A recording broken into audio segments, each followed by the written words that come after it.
राधे राधे, सुप्रभात मेरे सभी प्यारे विद्यार्थियों को। आज हम जिस टॉपिक पर चर्चा करने वाले उसका नाम है नदी की अवस्थाएं। पिछले क्लास में हमने पढ़ा था नदी के कार्य। नदी के मुख्यतः 3 कार्य थे, अपरदन, परिवहन और निक्षेपण। मैंने पिछले ही क्लास में बता दिया था कि 3 कार्य मुख्यतः हैं और कौन सा कार्य किस अवस्था में तीव्र होता है ये हम आज जानेंगे। तो हम लोग स्टार्ट करते हैं नदी की अवस्थाएँ। देखिए, नदी की अवस्थाओं को जानने से पहले हमें मानव की अवस्थाओं को भी जानना पड़ेगा। मानव की अवस्था यानी हम और आप जैसे जितने भी मानव समाज हैं उनकी भी अवस्थाएं हैं, वो भी एक ही बार तो इतने बड़े नहीं हो गए, चरणबद्ध तरीके से हमने बढ़ा हुआ है। तो उसी तरह पहला आता है शैशवावस्था मानव के विकास में, दूसरा आता है बाल्य अवस्था, तीसरा आता है किशोर अवस्था, चौथा आता है युवा अवस्था, पाँचवा आता है वयस्क अवस्था और छठवा आता है वृद्धावस्था।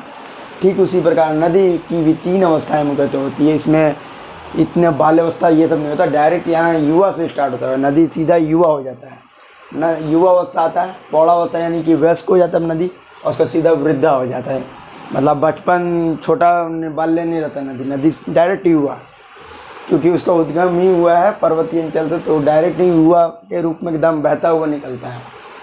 तो एक समझिए, समाज में एक युवा को आपने देखा होगा।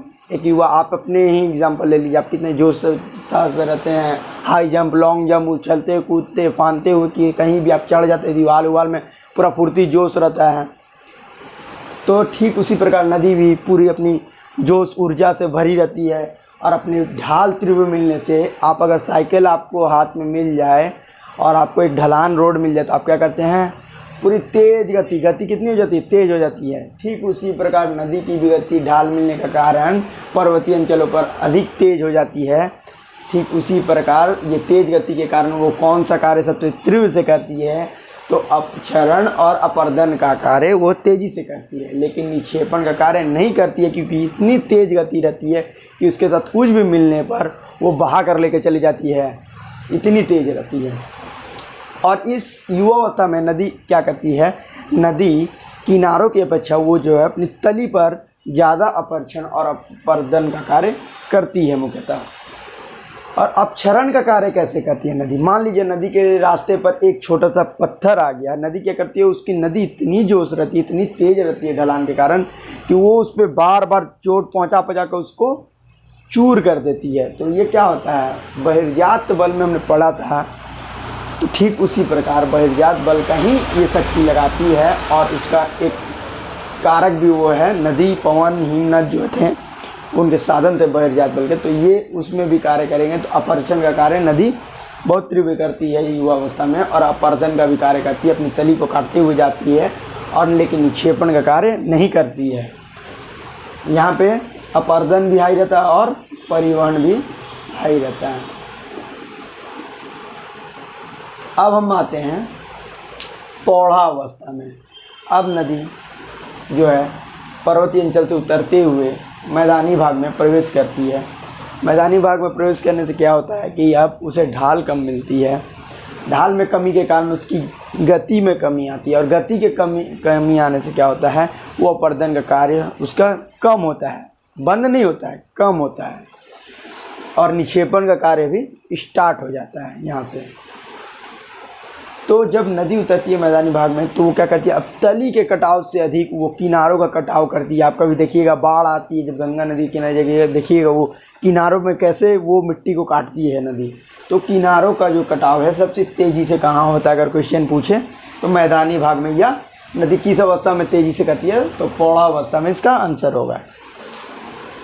और निक्षेपण का कार्य किस अगर पूछ दिया जाए कि निक्षेपण का कार्य नदी किस अवस्था में नहीं करती है, तो वो होगा युवा अवस्था में, क्योंकि नदी की गति ही इतनी तेज आती है, उसके साथ जो भी आता है वो बहाकर लेकर चली जाती है।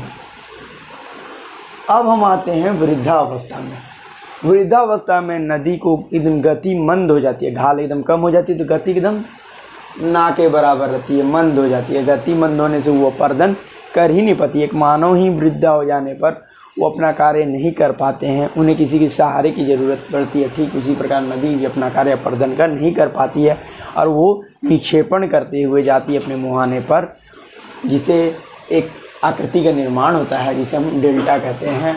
और छोटी नदियों से जो आकृति का निर्माण होता है उसे एस्चुरी कहते हैं। इसे हम डीपली पढ़ेंगे जब नदी की हम स्थलाकृति के बारे में चर्चा करेंगे। तो देखिए, आपको एक एग्जाम्पल दिखाने के लिए छोटा सा, देखिए ये मान लीजिए मेरा हाथ है, देखिए ये मेरा हाथ, ये मान लीजिए नदी यहाँ से उद्गम हो रही है। देखिए ये पर्वतीय अंचल, यहाँ कितना तेज देखिए गति नदी को मिलेगी, ढाल है, ये पर्वतीय अंचल, तो ये नदी का हो गया, ये एरिया जो है वो नदी का युवा अवस्था।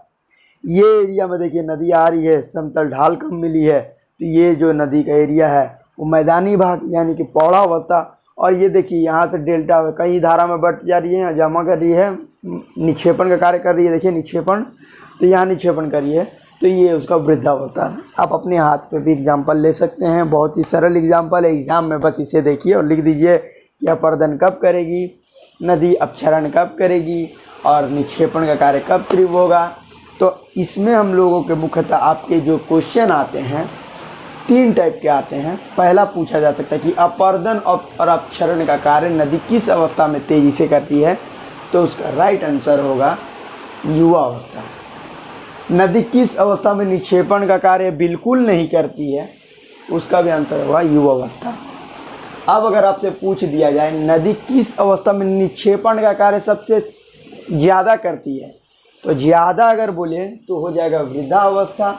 लेकिन अगर पूछे नदी निक्षेपण का कार्य किस अवस्था से प्रारंभ करती है, तो उसका हो जाएगा पौड़ावस्था से ही वो प्रारंभ कर देती है, क्योंकि बड़ी बड़ी चट्टानों को, बड़ी बड़ी पत्थरों को वो बहा कर नहीं ले जा पाती, इस कारण उसे वो रख देती है। लेकिन क्या होता है, फिर जब नदी में बाढ़ आती है मान लो, तो फिर उसे परिवहन करके ले जाती है, लेकिन निक्षेपण तो किया ना, तो इसका निक्षेपण प्रारंभ हो गया यहाँ पे।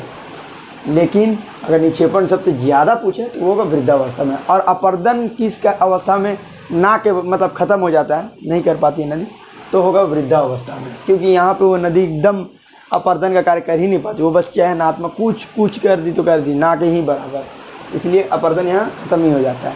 और पौड़ावस्था में अपर्दन का कार्य कम हो जाता है। ठीक है, तो नदी युवा अवस्था में भी कुछ आकृति का निर्माण करती है। अब किसी को आप हथौड़ा एक लोहे के प्लेट में मारिएगा, कुछ ना कुछ तो आकार बनेगा, या तो तवा बने, कढ़ाई बने, कुछ ना कुछ तो बनेगा आकार। तो नदी भी अपना हथौड़ा चला रही है, जल का हथौड़ा चला रही है, तो कुछ आकृति का निर्माण करेगी वो भी, तो वो भी 2-4 आकृति का निर्माण करती है, जिसमें मुख्यतः आते हैं भी आकार की घाटी, कैनियन, जलप्रपात। और उसके बाद पौड़ावस्था में भी वो निर्माण करती है, किसका निर्माण करती है, बाढ़ का मैदान, ये आपने सुना ही होगा, बाढ़ का मैदान, वो सरपंच जिसे हम नदी मोड़ भी कहते हैं। और वृद्धावस्था में मुख्यतः डेल्टा, आपने नाम सुना ही होगा, छोटी नदियाँ जिसका निर्माण करती है और एस्चुरी का निर्माण करती है। इसे हम डिटेल से चर्चा करेंगे इन सब को अगले टॉपिक में, जिसका नाम रहेगा नदी की स्थलाकृतियाँ। तब तक के लिए धन्यवाद।